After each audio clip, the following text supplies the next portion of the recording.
In this video, I wanted to talk about how we read steam tables. So you might remember steam tables from 150. So there were steam tables in Felder and Rousseau. With the steam tables, I'll just flip a little bit to a section of the steam tables here. So they are tables with tons and tons of numbers. We'll get used to using them, right? And there are pages and pages of them.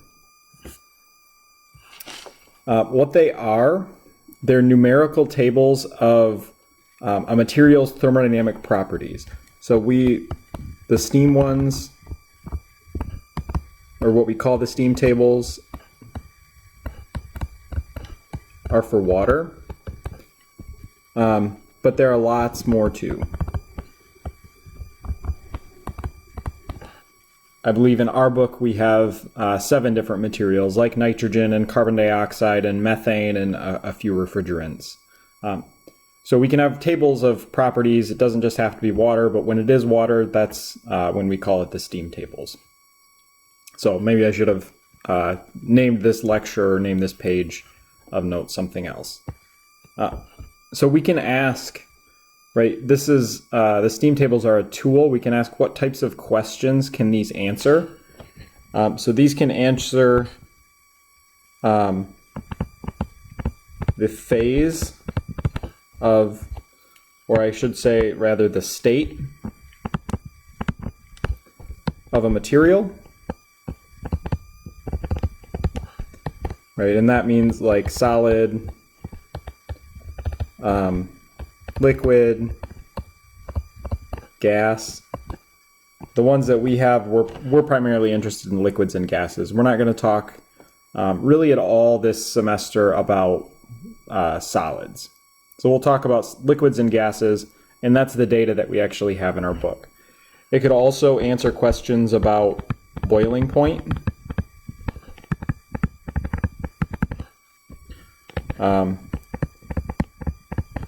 Or more properly, vapor pressure.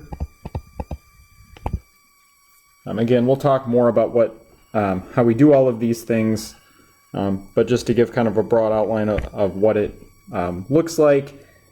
And then it also has a lot of property data, thermodynamic property data, based on the state that we're talking about. Prop data for a given state. Okay, really what they are, and hopefully you saw the lecture portion where we talked a little bit about this kind of a diagram. This is a temperature specific volume diagram. So, right, this curve is the state boundary. Right, so I'll change colors. Over here we have a liquid, right, where we have at all temperatures our specific volume is very small. Over here we have a vapor, and more specifically this we would call a superheated vapor, and this we would call a compressed liquid. In normal colloquial terms, we would just call it a liquid and a gas. But in thermo, we're going to call it, we're going to be a little bit more precise with our language and call that a compressed liquid. You can think about it, the pressure is higher than, high enough that we're forcing it to be a liquid, right? It's not boiling.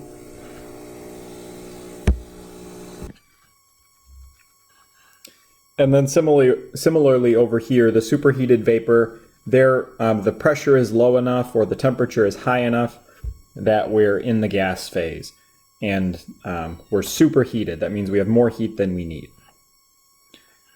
These lines here, and I'm going to actually outline them. So this line here, I'll draw over it up to a point right there, which we'll label as the critical point. The critical point, we'll talk a little bit more about what the critical point is as we go along in the semester. For now, you can kind of forget about it, I guess. But that's going to be up top here, and then down on this side. And what these lines are, right, this is the line for what we'd call saturated vapor. This line over here is saturated liquid. Okay, and what our,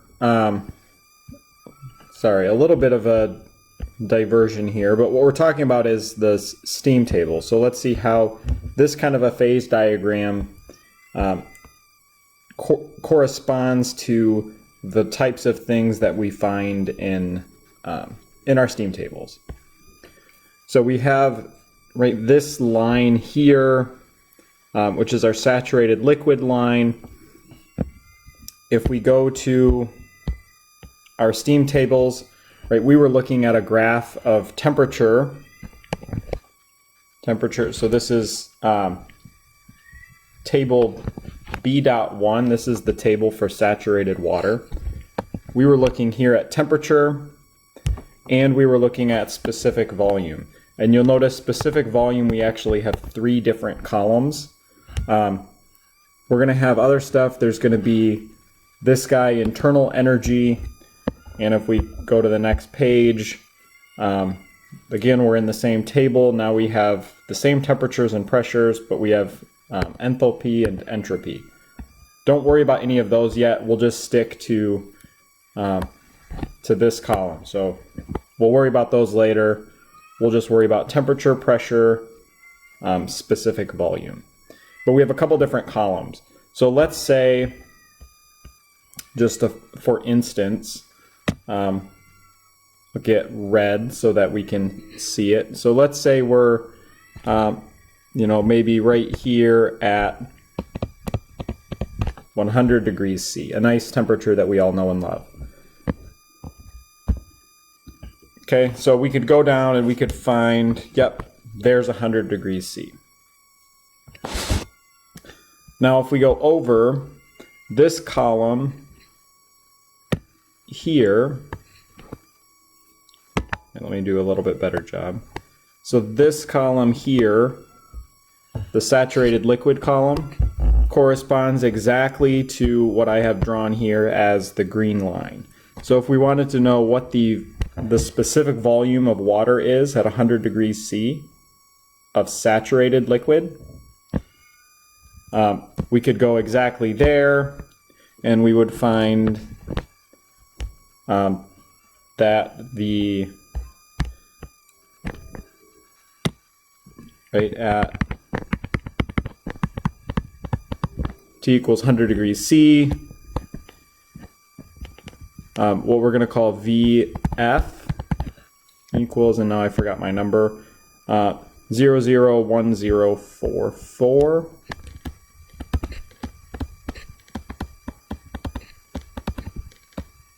meters cubed per kilogram.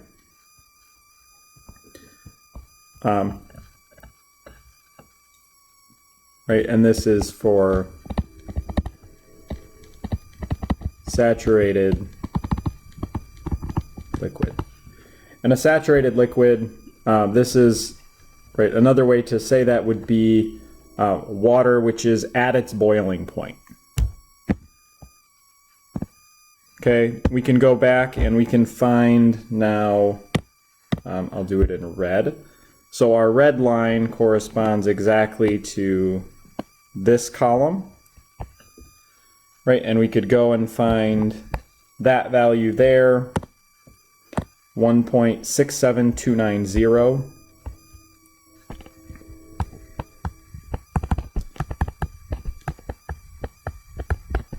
Meters cubed per kilogram. That's for saturated vapor.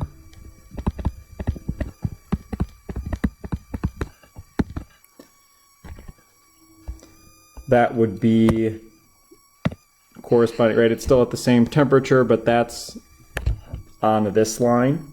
So those two columns correspond to those two lines. You can see if you go down, as we go up in temperature, right, we're going up in temperature, the spread between those starts out really big. Right, we have 0.001 and 57. It gets smaller and smaller and smaller. Here at 190, they're closer to the same. If we keep going up in temperature, eventually they'll get to be the same, and that's the critical point where those meet. So you can see it's kind of the shape that I've drawn here, at least as a rough outline of how things are actually behaving. So that has, those are the two columns, what we call VF, right? F for fluid, maybe. To try to remember the liquids and gases subscript. I think the F is for fluid. Gases are also fluids, so I'm not quite sure exactly why that's an F and not an L.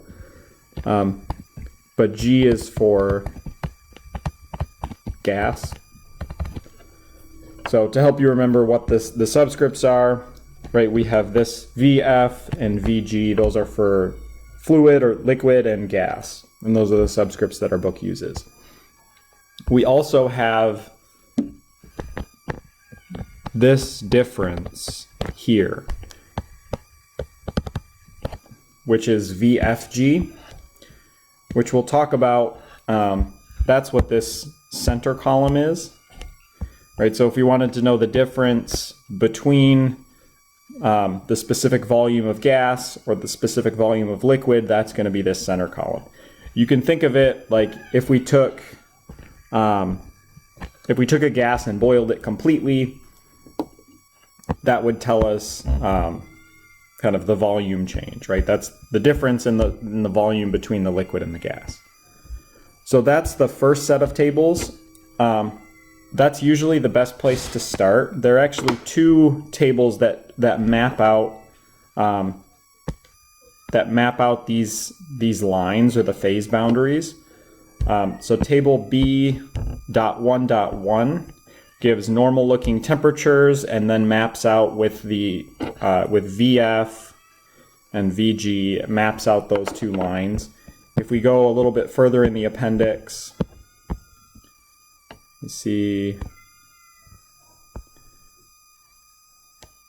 okay, so you can see here, like I said, this is the third page. Now we have temperature, higher temperatures in the saturated liquid and the saturated vapor, right? Those numbers are getting closer together, right? They're not very different, not very different. And then at the critical point, which happens at this temperature, then those two numbers are the exact same.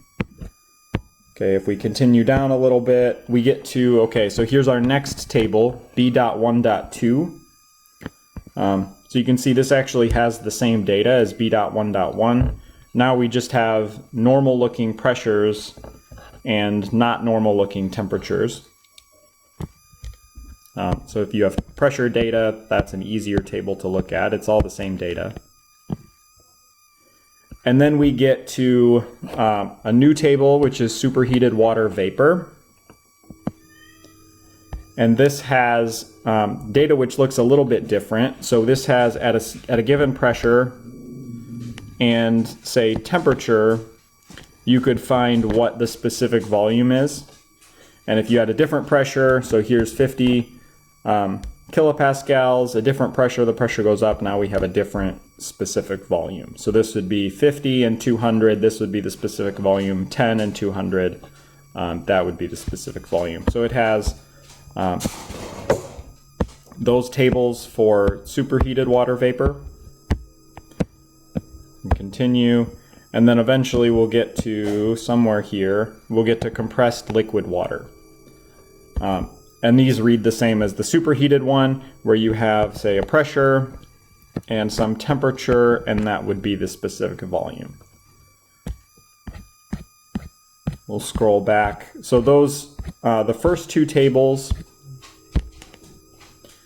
right? To the first two tables are mapping out really the lines, the boundaries.